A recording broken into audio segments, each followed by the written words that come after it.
Hey guys, Miss Marcy here again.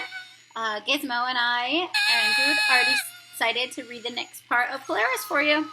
Remember, Polaris was written by Michael Nordrat. A sound like thunder. Here, try this, said Henry. Owen raised his eyes from the floor. Put that back in the case, he said. It's fragile. Not even the captain drinks from it. Henry turned the ornate little glass over in his hands, examining its etched surface. Owen was sure he'd drop it. It's decorative, Owen said, deploying his most formidable vocabulary word. But it's made of glass, continued Henry. That's why it's decorative, said Owen, and if you break it, he'll hang you with the first mate. Owen gave up and turned back to the door. He had bigger worries. He pressed his ear against the door frame again, but all he heard was whipping wind and muffled shouts.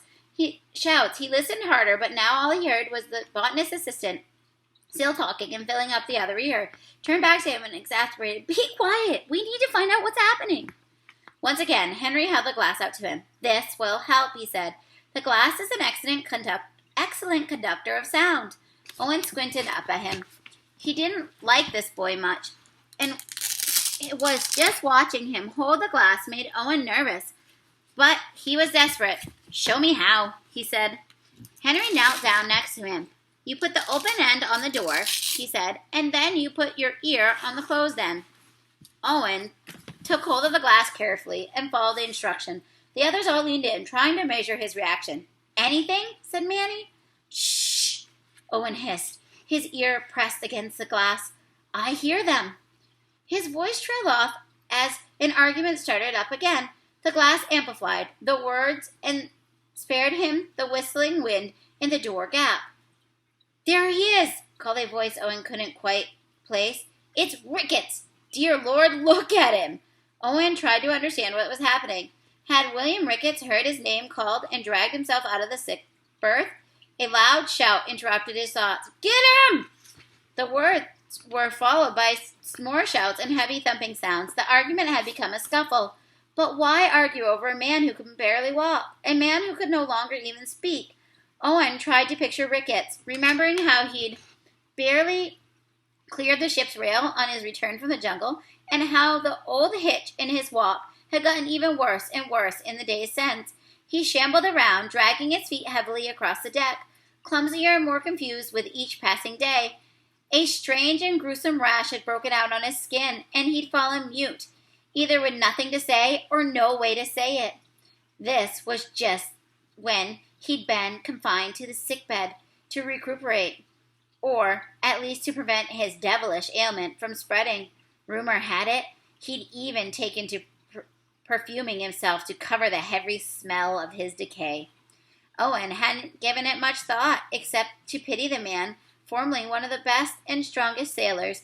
Imagine an old salt like Ricketts, reduced to perfuming himself, using a gift procured for a lady, perhaps, on his own leathery hide.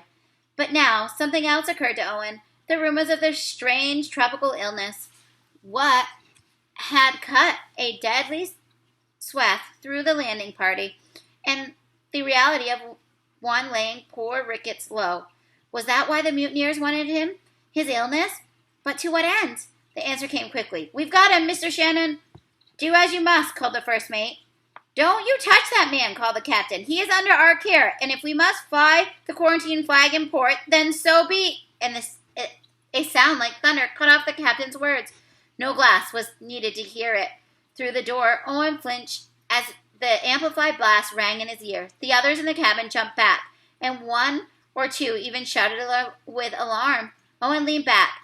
He held his breath and listened harder than he had ever in his life. Approaching the storm or not, he knew that was no clap of thunder. It was a gunshot. Throw him over the side, called Shannon. Between the wind and the waves, Owen could only imagine the next sound, a soft, silky splash he knew too well. He'd heard it several times before, during the burials at sea. My lord, he whispered. You mutinous cur, called the captain. Owen was relieved to hear his voice, if not his words.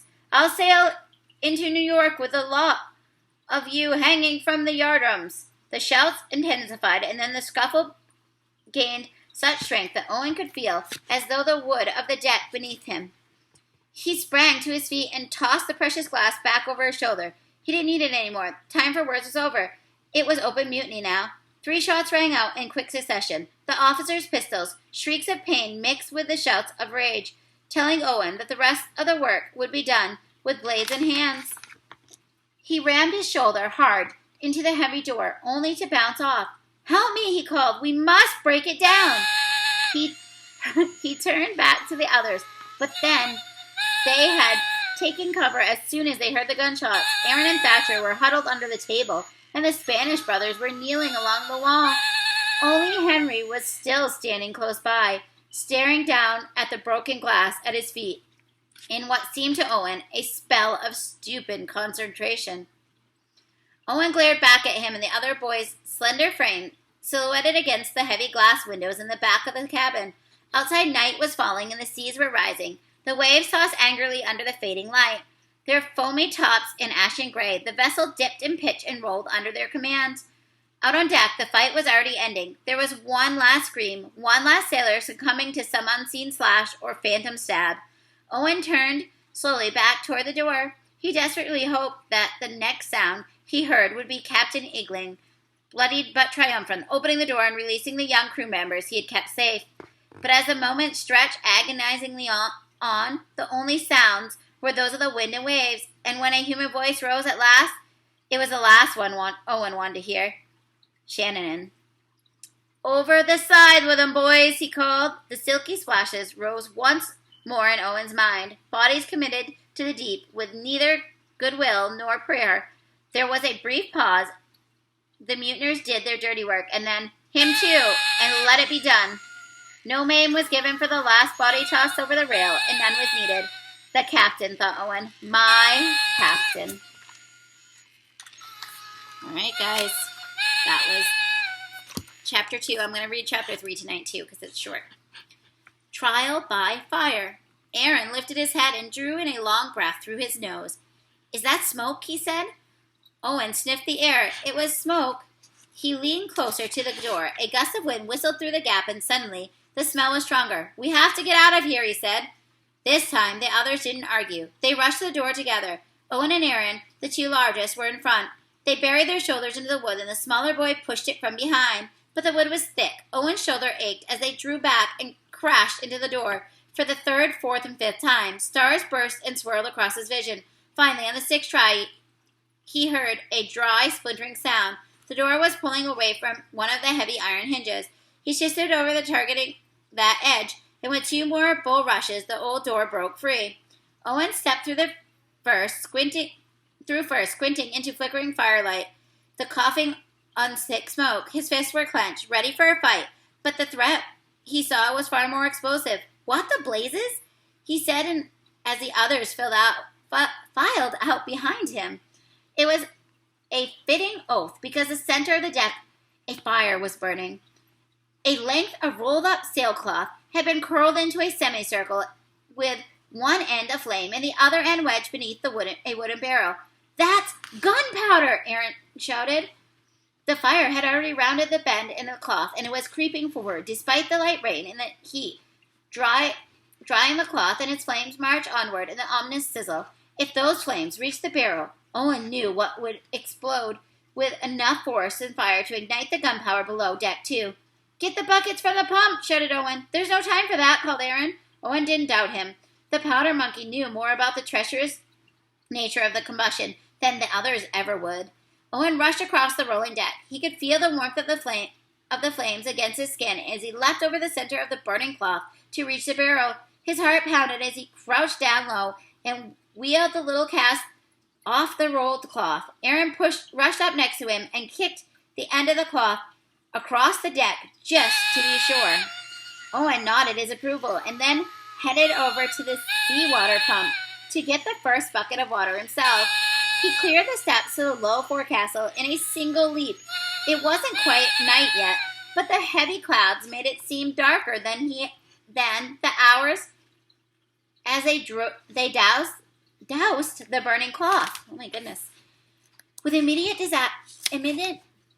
disaster averted, Owen finally had time to wonder, where in all this gray gloom were the mutineers? And why on earth or sea would they try to blow up the ship? As he turned to haul his empty bucket back where he'd found it, he got his answer. A flash of far-off lightning lit the turbulent sea, and he saw a longboat crest the longer wave. "Look!" he shouted as Aaron and Manny walked past with buckets of their own. "Where?" Manny called over the low rumble of thunder just now reaching the ship. Owen waited for it to subside. "To leeward, 2 points off the beam." The others peered out over the rail, waiting for the next lightning strike. The ship's launch appeared again, and half full of men and making for the small island the ship had been sheltering behind. Owen took in much as he could in a quick flicker of light. "They've set up a sailing rig," he said, eyeing the little mast in the middle of the boat and the tight fur cloth wrapped around it. He was sure they'd taken the spare navigation equipment as well, a quadrant, a compass or two, and probably a bow ditch as well. Captain Igling had sworn that nothing aboard was valuable as Nathan's bow ditch encyclopedia of navigation, and Owen knew he never set sail without a spare copy. "They'll shelter upon the island tonight, then they'll set sail in the morning." "Aye, but why?" said Aaron, his voice betraying his bafflement. "That is the question," thought Owen, staring into the storm. "Why capture a ship only to abandon it and at an angry sea? And why shut off all hope of returning by blowing the ship up behind you?" Even in the deepening gloom, he could see that the launch was riding low in the water, weighed down with the men and supplies. And as hard as those men were rowing, they were still a long, hard pull from the small and unknown shore. He had one final thought. He turned away, darker than the onrushing storm. "I hope none of them make it." All right, guys, that is it for tonight. We'll see what happens tomorrow.